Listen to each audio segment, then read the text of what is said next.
लिए लड़का नियुक्त करके जाएगा। ऐसे उस गांव की निष्ठा 29 वर्ष से अखंड पाठ की चल रही है। हम लोग भी कर सकते हैं, लेकिन हमारे अंदर चतुराई से फुर्सत नहीं, हमारे अंदर ठगई से फुर्सत नहीं, हमारे अंदर स्वार्थ से फुर्सत नहीं, हमारे अंदर पड़ोसी से महाराज पड़ोसी को लड़ाने से फुर्सत नहीं है। तो ये बहुत कठिन काम नहीं है। तो रामचरितमानस, हमारे यहाँ रामायण कई प्रकार की हैं। वाल्मीकि रामायण, आनंद रामायण, वेंकटेश्वर रामायण, कई रामायण हैं, आनंद रामायण। लेकिन गोस्वामी जी ने जब लिखा तो रामायण नहीं लिखा, गोस्वामी जी ने इसका नाम लिख दिया श्री रामचरितमानस। अच्छा, रामायण और रामचरितमानस में एक अंतर है। क्या अंतर है? रामायण, राम अयन, रामायण। राम माने राम, अयन माने मंदिर। अयन माने मंदिर होता है। रामायण का अर्थ हो गया राम जी का मंदिर, और रामचरितमानस का अर्थ बदल गया। रामचरित, चरित माने चार चरित्रावली, सोयस राम जी के सोयस का, मानस, मानस माने सरोवर, राम जी के चरित्र का सोयस रूपी सरोवर। एक तरफ राम जी का मंदिर है, एक तरफ राम जी के चरित्रों का सरोवर है, सरोवर। अच्छा, दोनों में अंतर है। मंदिर में कब जाओगे? स्नान करके, पवित्र होकर के मंदिर में प्रवेश करना पड़ेगा। और सरोवर में क्या करने जाओगे? सरोवर में पवित्र होने जाओगे और मंदिर में पवित्र होके जाओगे।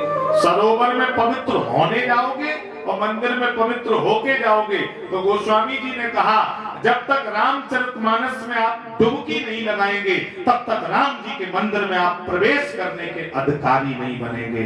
इसमें डुबकी लगा के जब आप पवित्र हो जाएंगे, तब आप रामायण के अधिकारी बन जाएंगे। सबसे पहले रामायण किसने लिखी?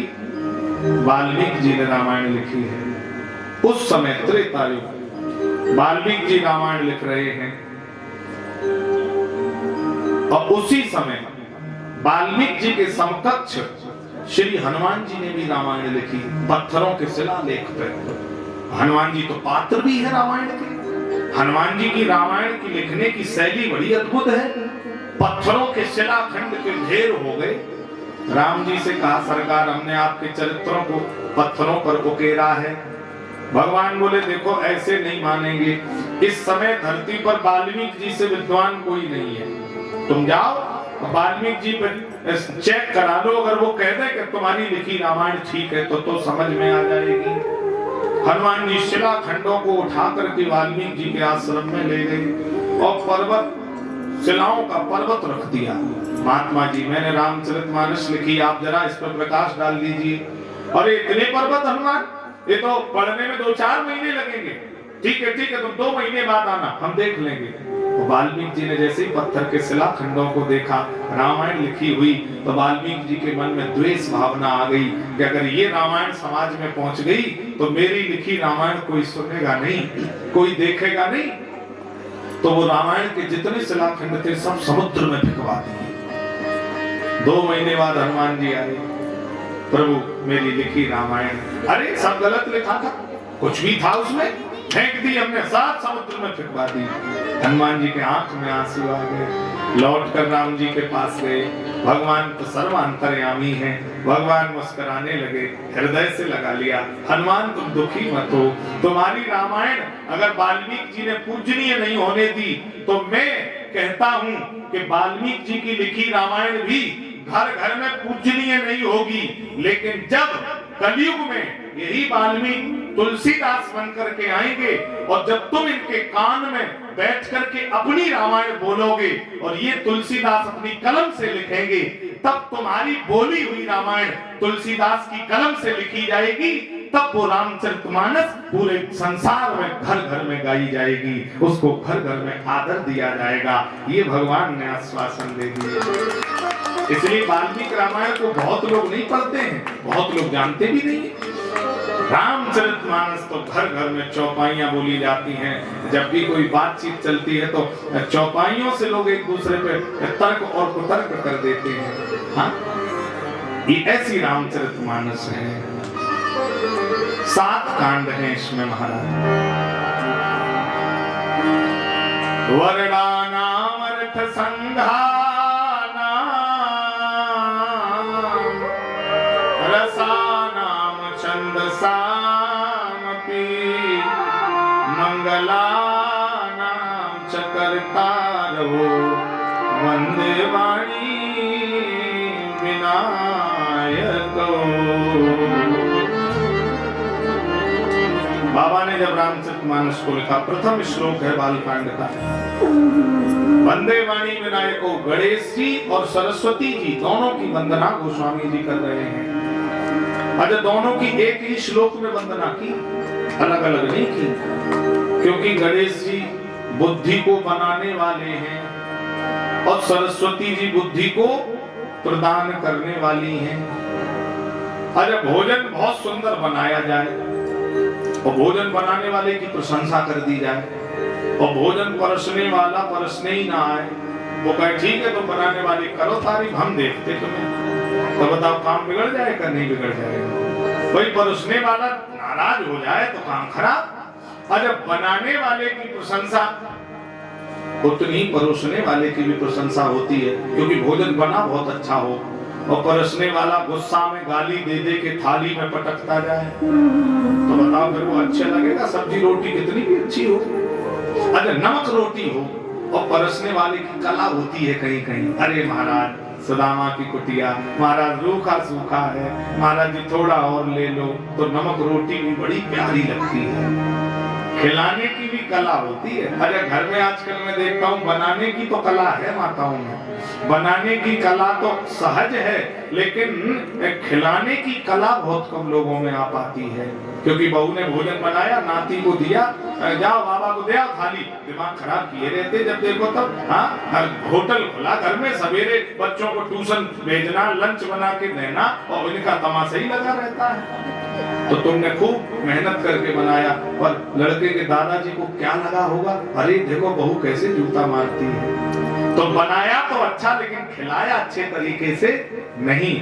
बनाया अच्छे तरीके से तो खिलाना भी सीखो, प्यार से भोजन को कराओ, क्रोध से नहीं। किसी को तायने मत मारो, भोजन दुश्मन भी करने आए तो उसको भी तायना नहीं मारना चाहिए, तो कराना भी भोजन आना चाहिए।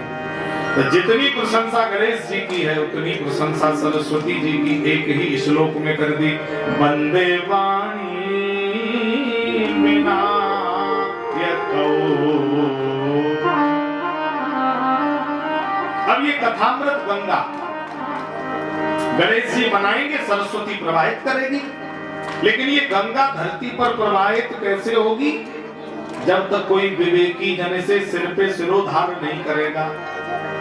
बुध विश्राम सकल जन रंजन, राम कथा कली कलुष विभंजन। बुध विश्राम सकल जन राम कथा कली कलुष विभंजन।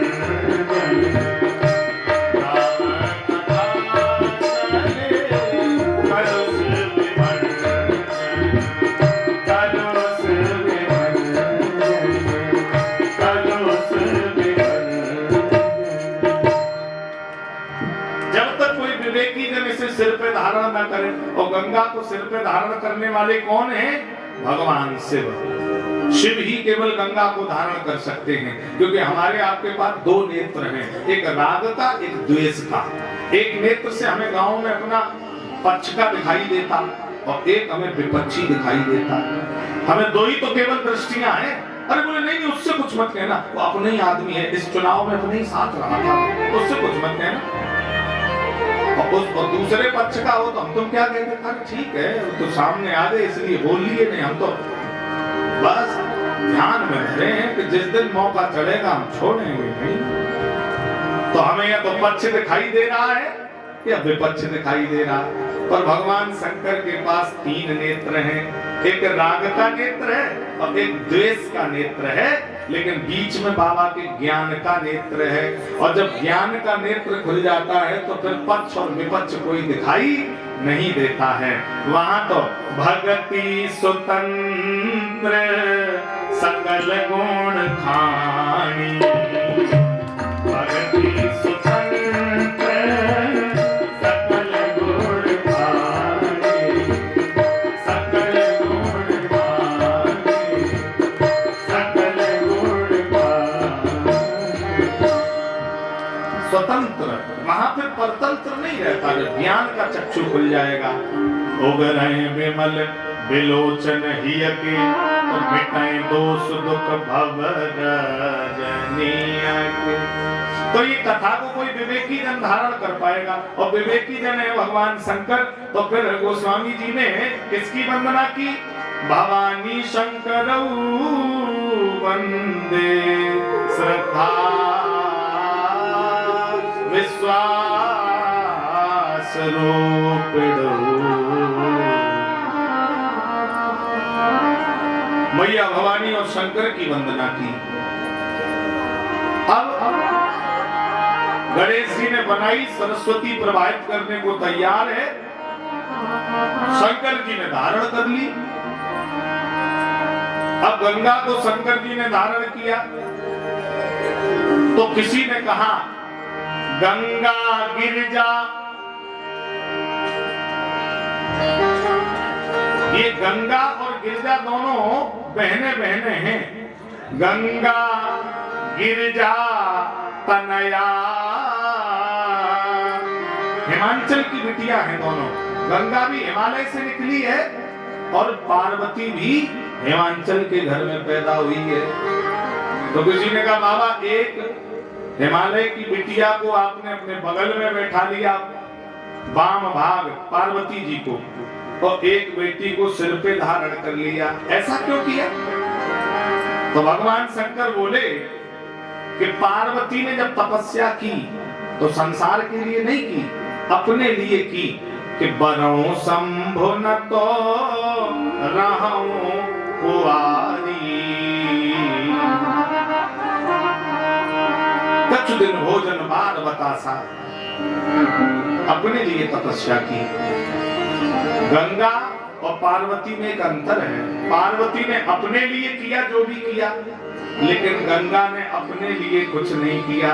गंगा तो भागीरथ के साथ में धरती पर किसके लिए आई? लोगों के तरण तारण के लिए आई है। तो शंकर जी बोले, जो अपने लिए काम करता है उसे तो मैं केवल बगल में बैठाता हूँ, और जो दूसरों के कल्याण के लिए काम करता है उसे मैं अपने सिर पर धारण कर लेता हूँ। परहित सरिस धर्म नहीं भाई, परहित सरिस धर्म नहीं भाई, पर पीड़ा सम नहीं अधमाई, पर पीड़ा सम नहीं अधमाई, परहित सरिस धर्म नहीं भाई, परहित सरिस धर्म नहीं भाई, धर्म नहीं भाई, धर्म नहीं भाई। इसलिए गंगा परहित के लिए आई थी, तो गंगा को मैंने अपने सिर पर धारण कर लिया। गुरु बिन होए के ज्ञान, और ज्ञान के होए विराग। तब ये गंगा सिर पर धारण हो गई और निर्बाध रूप से बहती रहे, तो इसमें कोई विकार ना आए। और विकार किसकी कृपा से नहीं आएगा? जीवन में विकार केवल गुरु जी की कृपा से नहीं आता है। कैसे?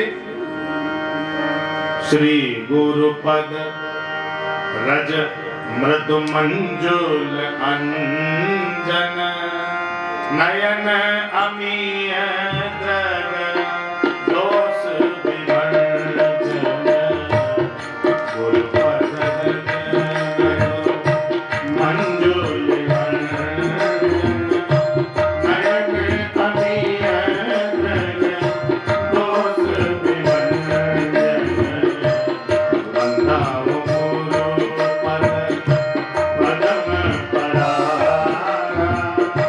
सुरचि सुभाष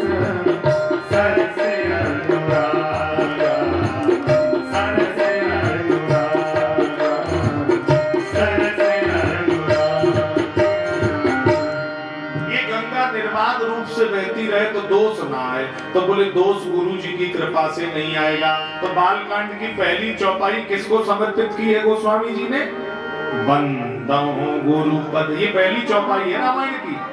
बंदहु गुरु पद पदम परागा। अब एक सज्जन मुझे मिले, वो बोले महाराज जी गोस्वामी जी ने रामचरितमानस में ये चौपाई गलत लिख दी। क्यों? बोले पदम परागा। पदम, पद, पद माने चरण, बंदहु गुरु पद, पद माने चरण, पदम माने क्या होता है बोलो? नगला राम सुंदर बालू, क्या होता पदम माने? पर्यायवाची है, कमल, कमल, पदम माने कमल। तो ये भाव आया, बोले गुरु जी के चरण कमल की वंदना करते हैं। अरे बोले ऐसा कैसे हो सकता है? गुरु जी के चरण कहीं कमल जितने कोमल हो सकते हैं क्या? कमल जितने कोमल परमात्मा के चरण तो हो सकते हैं, पर गुरु के चरण कमल जितने कोमल नहीं हो सकते हैं। फिर बोले जहां देखो वहां गुरु जी के चरण और कमल दोनों की समता कर दी। श्री गुरु चरण सरोज रज निज मन मुकुर सुधार। श्री गुरु चरण सरोज, सरोज माने क्या होता है? कमल, सरोज माने भी कमल। तो गुरु जी के चरण कमल, यहां भी कह दिया। अरे नव कंज लोचन कंज मुख कर कंज पद कंजारुण। कंज माने क्या होता है? कंज माने कमल, गुरु जी के नेत्र कमल, गुरु जी का मुख कमल, गुरु जी के हाथ कमल, गुरु जी के चरण कमल। तो मैंने समझाया भैया गुरु जी और कमल दोनों एक जैसे हैं। गोस्वामी जी का मतलब ये है कि चरण गुरु जी के और कमल दोनों एक जैसे ही हैं। कैसे हैं? कमल कहाँ खिलता है बोलो माता भाई में? बोलिए, कीचड़ में खिलता है, पर कीचड़ का प्रभाव कमल के ऊपर नहीं आता। कमल अपनी सुंदरता कीचड़ के ऊपर बिखेर देता है। ऐसे ही गुरुदेव भगवान हैं जो संसार में दलदल में पैदा होते हैं, हमारे आपके आंगन में ही पैदा होते हैं। और गृहस्थी के कीचड़ में, दलदल में गुरु जी ने जन्म लिया और विषय वासनाओं के कीचड़ का गुरु जी पर कोई प्रभाव नहीं पड़ा और गुरु जी ने अपनी साधना का प्रकाश संसार में फैला दिया। ये गुरु और कमल की समानता है। कीचड़ कमल पर प्रभाव नहीं कर पाता तो संसार की मलिनता गुरु जी के ऊपर प्रभाव नहीं कर पाती है। इसलिए कहा गया है बंदा हूँ गुरु पद पदम परागा सुरुचि सुभाष सरस अनुरागा।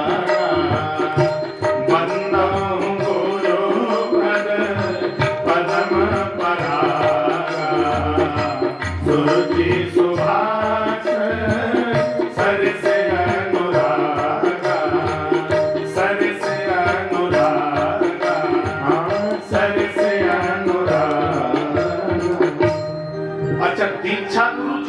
एक बनाया जाता है और शिक्षा गुरु अनेक होते हैं, पर मंत्र दीक्षा ली जाए वो जीवन में एक ही बनाया जाएगा। तो भू माने अंधकार, रू माने प्रकाश। जो अंधकार से प्रकाश में ले जाए उसका नाम है गुरु। मलिनता को नष्ट करके प्रकाश भर दे उसका नाम है गुरु। और गुरु दरवाजा है, गुरु दीवार नहीं है। जीवात्मा और परमात्मा के बीच में गुरु दरवाजा है। और कभी कभी गुरु दीवार बन जाते हैं। अपनी पूजा, अपने ही नाम का लॉकेट, अपने ही नाम की माला। तो जो गुरु अपनी पूजा कराना शुरू कर दे समझो ये दरवाजा नहीं है, ये क्या बन गया? ये दीवार बन गया जीवात्मा और परमात्मा के बीच में। तो गुरु दरवाजा है, पथ प्रदर्शक है, गुरु मार्ग प्रशस्त कराने वाला, गुरु आत्मा और परमात्मा को मिलाने वाला है। गुरु मंजिल नहीं है, गुरु रास्ता है। गुरु मंजिल कैसे हो सकती है? हाँ, गांव की कहावत है, गांव में कहते हैं, कैसे कहते हैं कि पानी पियो और गुरु करो। कैसे बोलते हैं? बोलिए भाई लोग जरा, माताएं। पानी पियो और गुरु करो। अच्छा एक बार फिर से तेज बोल दो जरा। पानी पियो और गुरु करो। हे भगवान, कहीं कुछ गड़बड़ हो रहा है। कैसे? पानी पियो छान के, आप लोग कह रहे हैं। अगर पानी में जहर मिला दिया जाए फिर क्या छानने से पानी का जहर निकलेगा? बोलिए, फिर कहावत गलत हो गई। तो पानी पियो जान के, तो गुरु करो छान के। गुरु को छान लेना चाहिए और पानी को ठीक तरह से जान लेना चाहिए। तो ये गुरु की व्याख्या है। गुरु ही कल्याण करेगा। कैसे? गुरुदेव मेरी नैया उस पार लगा देना। गुरुदेव मेरी नैया उस पार लगा देना। अब तक जो निभाया है आगे भी निभा लेना। अब तक जो निभाया है आगे भी निभा लेना। गुरुदेव मेरी नैया उस पार लगा देना। गुरुदेव मेरी नैया उस पार लगा देना। अब तक जो निभाया है आगे भी निभा लेना। अब तक जो निभाया है आगे भी निभा लेना। नारी की सेवा देते हुए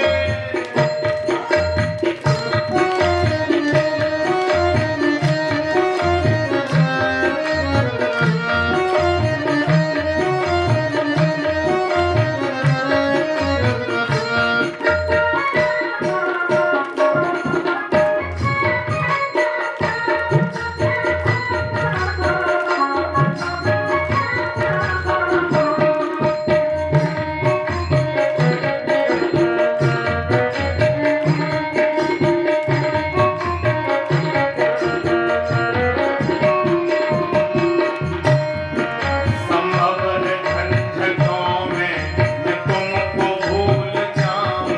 संभव है झंझटों में मैं तुमको भूल जाऊं। संभव है झंझटों में मैं तुमको भूल जाऊं।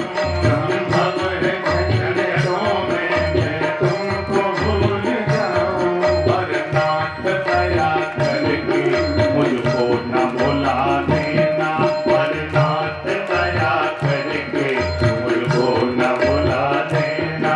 गुरुदेव मेरी नैया उस पार लगा देना। गुरुदेव मेरी नैया उस पार लगा देना।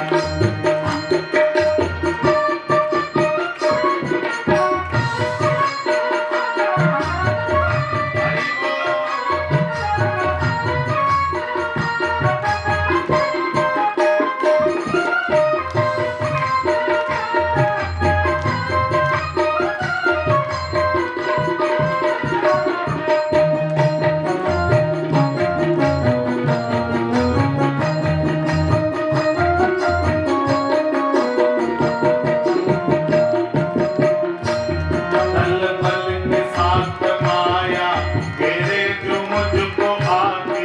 दल बल के साथ माया घेरे जो मुझको आके। तुम देखते न रहना झट आके बचा लेना। तुम देखते न रहना झट आके बचा लेना।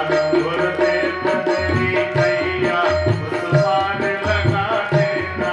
गुरुदेव मेरी नैया उस पार लगा देना। गुरुदेव मेरी नैया उस पार लगा देना। गुरुदेव मेरी नैया उस पार लगा देना। उस पार लगा देना। उस पार लगा देना। बंदों गुरुपद पदम परागा।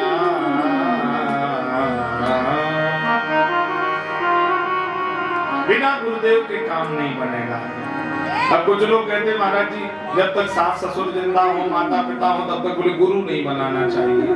अरे अच्छी बात है, लेकिन कोई हमें लिख के दे दे कि माता पिता से पहले तुम नहीं मरोगे, बहू नहीं मरेगी, ऐसा कहीं हो सकता है कि सास ससुर से पहले पता लगे लड़का बहू मर गए तो फिर पछताएं होत का, जब चिड़िया चुन गई खेत। गुरु और भजन कभी मुहूर्त और देश काल परिस्थिति के चक्कर में नहीं पड़ना चाहिए। गुरु जब मौका मिले तब बना डालो और भजन जब समय मिल जाए तब कर डालिए, क्योंकि भाव को भाव अनक आलस हो, नाम जपत मन परदेस नस हो। भाव को भाव अनक आलस हो, नाम जपत मन परदेस नस हो।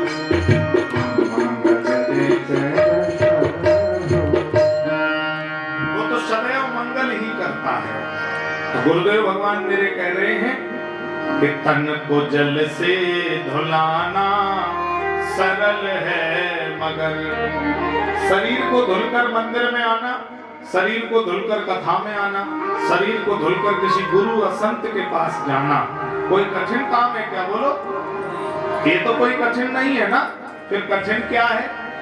मन को निर्मल बनाना यह बड़ी बात है। मन को निर्मल बनाना ये कठिन है। अब भोग हित भाग जाना सरल है, मगर घर दुकान मकान ये हमसे आपसे पहले बहुत लोग आए और करके मर गए। हमारे आपके पास 100 बीघा 50 बीघा, यहाँ 10-10 हजार वर्ष 10-10 हजार बीघा वाले लोग आए और वो भी करके मर गए और आप भी करके मरोगे। लिख लो, इसमें कोई दो राय नहीं है। तो पत्नी घर खेत मकान संपत्ति बना करके फिर भोग तज भाग जाना यह बड़ी बात है। लोग कहते हैं कि हमारा 2 बच्चे हैं, लड़का बिटिया की जिस दिन शादी हो गई उस दिन हम गृहस्थी के झंझट से मुक्त। हमने तो लड़के से कह दिया और फिर चाहे बनाओ बिगाड़े चाहे बिगाड़ो, हमको कोई मतलब नहीं। और ले तब तक साल भर बाद नाती पैदा हो गया तो दादा दादी छाती पे नाती धरे घूमते रहते हैं। तो भोग तज भाग जाना यह बड़ी बात है। एक सज्जन हमें मिले, 45 वर्ष की उम्र थी। बोले महाराज जी हमने विवाह नहीं किया, 45 वर्ष की उम्र हो गई, शादी नहीं की। हमने कहा तुम बड़े त्यागी हो। पड़ोसियों से पूछा इनका विवाह नहीं हुआ, इन्होंने विवाह नहीं किया, बड़े त्यागी हैं। अगल बगल वाले बोले महाराज जी हम लोगों के देखते आज तक इसके शादी वाले दरवाजे पे आए ही नहीं। तब बताओ ये त्याग है कि मजबूरी है? बोलो, ये तो मजबूरी है ना। त्याग वह वस्तु है जो सामने हो और हम त्याग दें। तो भोग तज भाग जाना यह बड़ी बात है। और ग्रंथ पर ग्रंथ पढ़ना सरल है, मगर अपना आनंद पाना यह बड़ी बात है। बन के विद्वान विद्या के अभिमान में अपने मत को चलाना यह असंभव नहीं। और दिल किसी का जलाना सरल है, मगर ज्ञान दीपक जलाना यह बड़ी बात है। भाई कड़ुए शब्द बोल दो, कड़ुए शब्द बोलना कोई कठिन है क्या? गुस्सा में 2 शब्द कड़ुए बोल दिए और किसी का दिल दुखा दिया है, किसी को गलत रास्ता दिखाकर भटका दिया, ये तो सरल है। पर भटके हुए को ज्ञान दीपक जलाना ये कठिन है। पंथ में भेष में देश परदेश में चित्त रहता फंसा राग और देश में। पूरे संयम सहित धर्म की राह पर जिंदगी को चलाना बड़ी बात है। और सुन गुरु के वचन मोह की नींद से जाग कर जाग जाना यह बड़ी बात है। जाग कर जाग जाना अर्थात आंखें खुली हैं तो क्या गारंटी आप जग रहे? बोले ये घर मेरा, ये खेत मेरा, ये प्लॉट मेरा महाराज जी, ये बच्चे मेरे, क्या वास्तव में ये तुम्हारे हैं? नहीं है। आंखें खुली और फिर भी हम अपना मान बैठे, सो रहे हैं। तो जाग कर फिर भीतर की आंखें खुल जाएं किसी गुरु की वाणी से, जाग कर जाग जाना यह बड़ी बात है। मोहन सा समसो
तो गुरु की कृपा से ये संभव है। बोलो सद्गुरुदेव भगवान की। आज कथा का प्रथम सत्र है।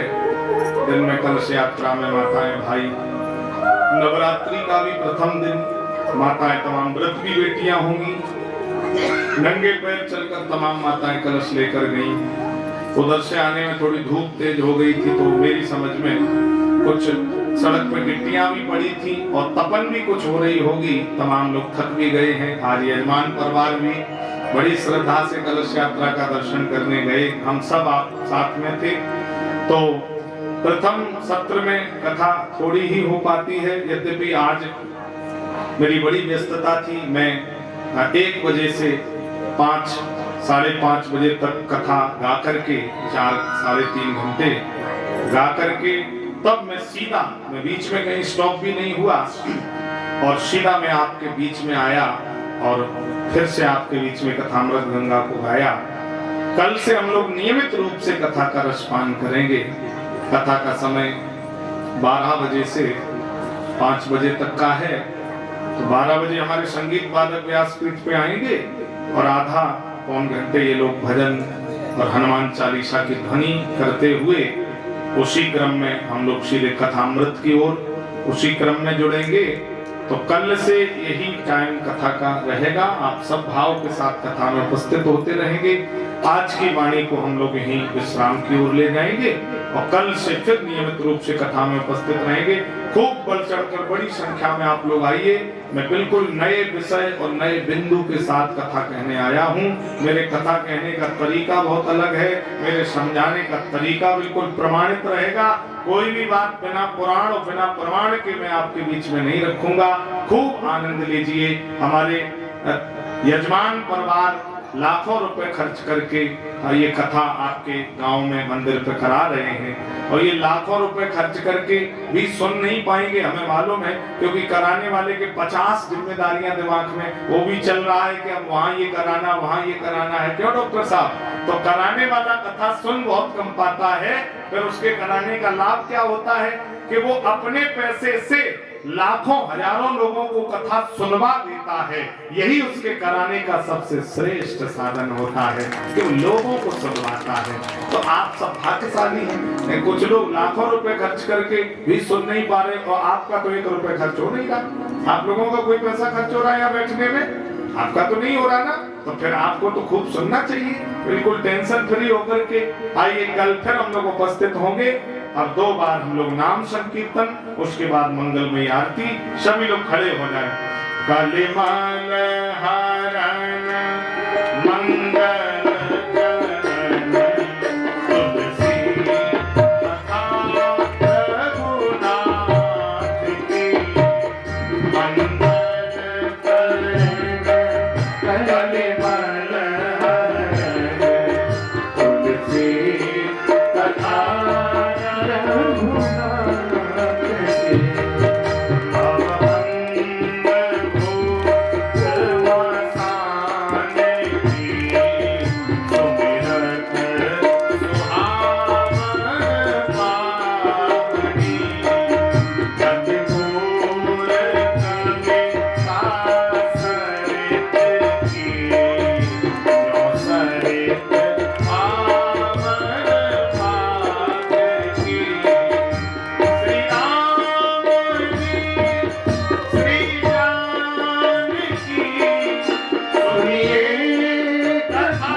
मंगलमयी आरती सब श्रद्धा और भाव के साथ गाएंगे।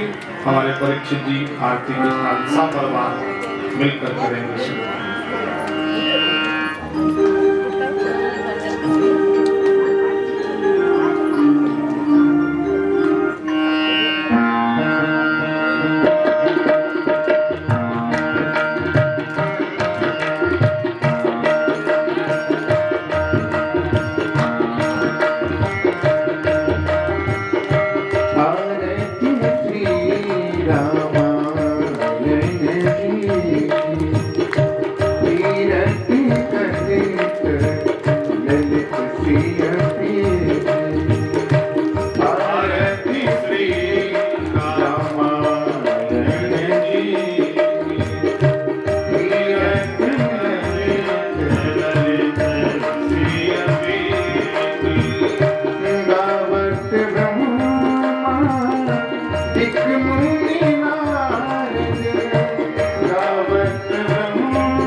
रख लें, हाथ में तुलसी पुष्प लेकर मिलजुल कर सब मंत्र पुष्पांजलि गाएंगे। ओम हरि ओम मा जगने न जगमहि दंत देवान्या सन्ना देहानाकं महिमाना सजन्त यत्र पूर्वे साध्याः सन्ति देवाः। ओम राजाधिराजाय प्रसह्य साहिने नमो वयं वैश्रवणाय कुर्महि समे कामान् कामकामाय मह्यम् कामेश्वरो वैश्रवणो दधातुः। नाना सुगंध पुष्पाणि यथा कालोद्भवानि च पुष्पाञ्जलिर्मया दत्तो गृहाण परमेश्वर। मंत्र पुष्पांजलिं समर्पयामि। श्री सीतारामाभ्याय नमः।